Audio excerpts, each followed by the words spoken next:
Hello and welcome back to my channel, folks. This is the Tie-Dyed here. I want to thank you so much for tuning in. I've been watching a bunch of videos. I did a video, but most people don't go back and look at the old videos. Today I wanted to talk a little bit more about my DIY Les Paul guitar that I built. So thank you for tuning in, and don't forget to like and subscribe. This is my DIY Les Paul guitar that I built, and these have come a long way. I've seen people that get kits and, like channels where a company will let him choose a kit and he builds it, and they've come a long way because this thing, they have like a like Les Paul fanatics. They have like, I got this where it's the glue on, where they have some where they're like the 4 bolt necks or like a Fender.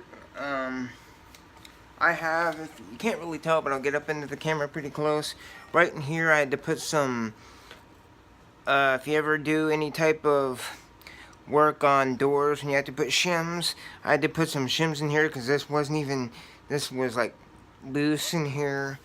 If I can get in close, if you see these nicks right here, there was no, some of them the kits now have where you can ground. There was a place for you to ground the bridge, so I had to drill a hole to ground the bridge because I didn't know how to wire this. So I found a bunch of websites, and I found one that had schematics, and I wired it like an old Gibson. And the thing here is glued on because it was so loose it kept coming off. I mean, stuff like that now. My brother made, for our wedding gift, he made us a penny table, and he put like if you ever see where they do the penny floors, and then they put the clear epoxy down that hardens, I think is what they use. Some people do a thin coat of that on this. This is like a gun stock oil that hardens. There's I'm a Christian, so I got that decal on there, found it. I had the back. It says Merle Teal. I made it in memory of a buddy of mine old friend, really old, that we played in some jazz groups, and I played drums for years. And he goes, I don't care if you play trumpet, trombone, whatever, just branch out. And so when I get time, I'm learning the guitar. Drums are still my love. But it's interesting to see because like the frets were horrible. The nut was really high, so I had to have someone that knew what they were doing shave the nut down for me and like do a fret job and all, because I wasn't gonna buy that stuff just because I'm not that adept at doing that, and I just had an expert do it. And the guy I know that did it for me only charged me like $20 for.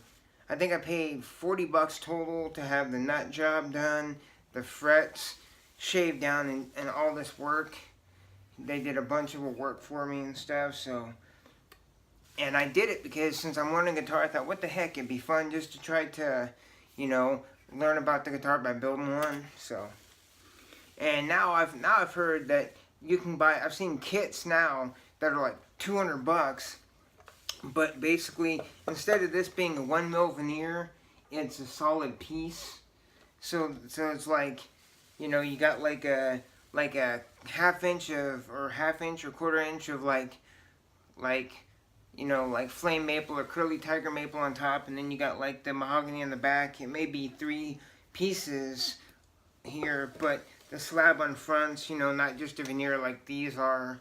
Most of them are still a veneer. And basically, when you're done making this, you basically make a Epiphone. Like if you ever get a Chipson, if you ever buy a Chinese Les Paul, you're basically getting an Epiphone with a Gibson brand head. So that's what this is. Basically like a cheap Epiphone. It's kind of fun because you get to make it your own. And when I put the nicks in there and all this stuff, I was kind of mad at first. And my wife goes, "Was Merle Teal perfect?" I said, "No." Well, that's him letting you. That's him saying, hey, this is not going to be a perfect thing. It's just, but it's fun, just to screw around with, and, and just, because like the frets here, they stuck out, so they shaved them down so that they're smooth, stuff like, stuff a lot of the thing, I'm probably going to need to get new. These tuners are okay, but they're not great. So I'll probably get some Grovers, but it's not bad. They've just, I mean, if you're going to do a DIY Les Paul kit, have fun. There's lots of companies that make them now. So you can, if you want to do like a PRS style or a Ibanez style, the one thing I've noticed is some people will take a kit like this and, you know, they put like, they get Grover locking tuners, you know, they spend the money and they get nice Gibson pickups or P90 pickup, you know, they spend the money. And if you were going to do that, if you were going to get like a really good P90 pickups, or, you know, get like some really high-end tuners, I would spend the money and get one of the kits where it's not a veneer on top. That way you can, because I did colored ink on the top, where I took water and I put made like a really strong red, a really strong orange and yellow, because I don't want a sunburst. I want it to be like different gradations throughout the whole thing, because everyone does a sunburst. You know, and I wanted to do it to where, okay, there's some light here, some dark here, so it's all throughout, and, you know, there's all kinds of stuff, little marks and things. It's just unique to me, and I'm a huge Government Mule fan, love my country. Got these new locking tuners, or these locking, straps, pretty cool. But it's all around a fun project, so I highly recommend, if you want to do it. And science is out there has proven that if you plug this into an amp, the wood doesn't make that big of a difference. So whether you have one piece of wood or 3 pieces of mahogany, it's not going to make that big of a difference. So science has proven that. So because a metal pickup can't pick up wood. That's why wood makes a big difference when you're talking about acoustic, but electric, no, not really.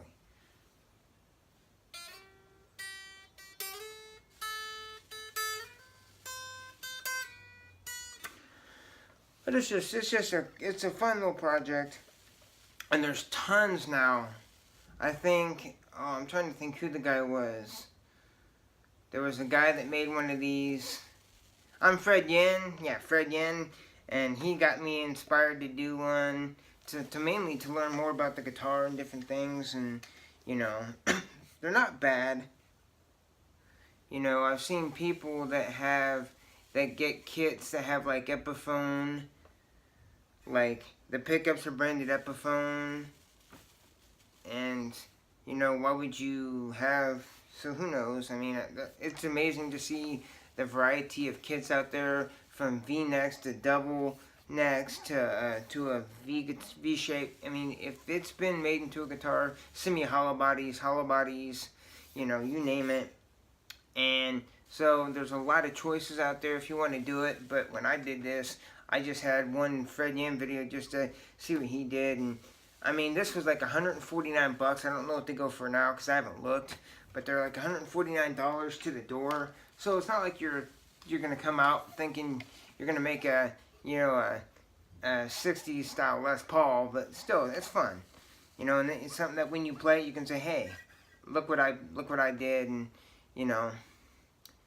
So I want to thank you all. Just a little newer video of my thing, because like a lot of the newer kits I've seen when I watch videos, they actually have a slot for to ground the bridge and things that I had to drill myself, you know. So, and these kits come from anywhere from where the holes are drilled for this to where they're not drilled, and it just depends what you have. If you have the expertise and you want to actually, there are people that will show you how to put the bolts in, like where to drill the holes for this. I got it, you know, so I just had to do the wiring and stuff, and you will need to know how to wire and do soldering and stuff like that. And I'm sure somebody you know has got equipment like that, you know, say, hey, hey, if I come over, can I use your equipment? I'll buy some beers or whatever, and have pizza, and we'll wire this together or whatever. Or go to your guitar shop and say, hey, I got this kit, do you have the soldering stuff? If I pay you, can I wire it, or can you wire it for me, and can I watch and, okay, show me how to do it? Because that's one thing I wish I would have done. I wish you would have asked when they did the fret job, can I watch you do it and I'll pay for everything. I want to know how to do it. I want to learn. Because that's mainly one of the reasons why I did this, so I could learn. Okay, why this? And then I was just screwing around with, let me go the truss rod like this way a whole bunch, and that way and see what happened, and just, you know, and try to, okay, wow, and just learn. You know, so it's really cool. It's a great learning experience because you learn a lot about, okay, the guitar and different things, and you know, because like these here, the up and down bolts here, in a Gibson they're like a finger, where these are more like a screw on, like where you need a wrench, like a flathead screwdriver. But it's really it's a fun project, you know, and you know, like a lot of these, like these screws, I've thought about going in here and taking and just doing a little drill, you know, because these don't lie flush, you know, they stick way out. But I mean, basic stuff like that. But that's, no one's gonna ever notice it, you know. If you go like this, someone's, you know, when you're in an audience, someone's gonna notice. But it's still kind of fun to say, hey, look what I did, I built, you know. But you know, the neck right here is like really high and flat. I didn't know what to do, so I just drew a line in the middle, and I just cut straight down and then cut like this, and just started taking I glued sandpaper to a dowel rod and just and that's how I got the shape I decided to do. You know, you can get them where they have, but a lot of them where they're already done, but most of them, they're just really high up, so you can cut something out, make your own design, unique thing. So that's what I did. There's the headstock. I put my buddy's name that told me to branch out and stuff, because I always played drums. We'd always play these jazz tunes where it seemed like no matter what you played, you were never in tune. It's like you seem like, okay, we're at 110 beats a minute, and I'm like, and I just play along and just like, okay, because like we all sounded like we're in different tempos, different keys, and when you're done, people come up to you, man, that was incredible. Man, you guys are amazing. Okay, thanks. You know, and you would just like, you'd be hypercritical of yourself, and then people in the audience would be like, man, that was incredible.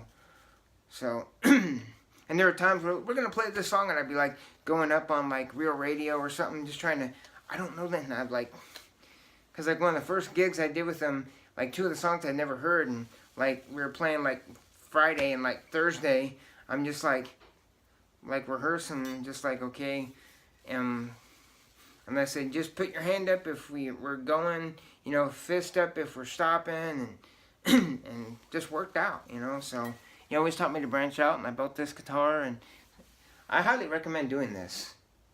It's kind of fun, because then you can say, hey, you made it, you know.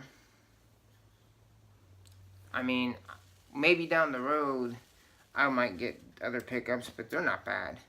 I just need to get me a new amp, because the one amp I had, a buddy of mine looked at it, and the speaker's blown, so when the speaker blew, I got a new speaker, and it worked for like 2 weeks. Now it's not working again, so, and I've blown out all the, I think one of the knobs is, but I paid 40 bucks for it, or I think like 25, 30 bucks. It's a Fender Squier amp I got at a pawn shop, so I'm not bitching, you know. I'll probably just take the speaker out and just throw it away and get a new amp, you know, because that's just how it is. So I want to thank you so much for tuning in to the Tie-Dyed Hair. God bless y'all. Have a great day. Bye-bye.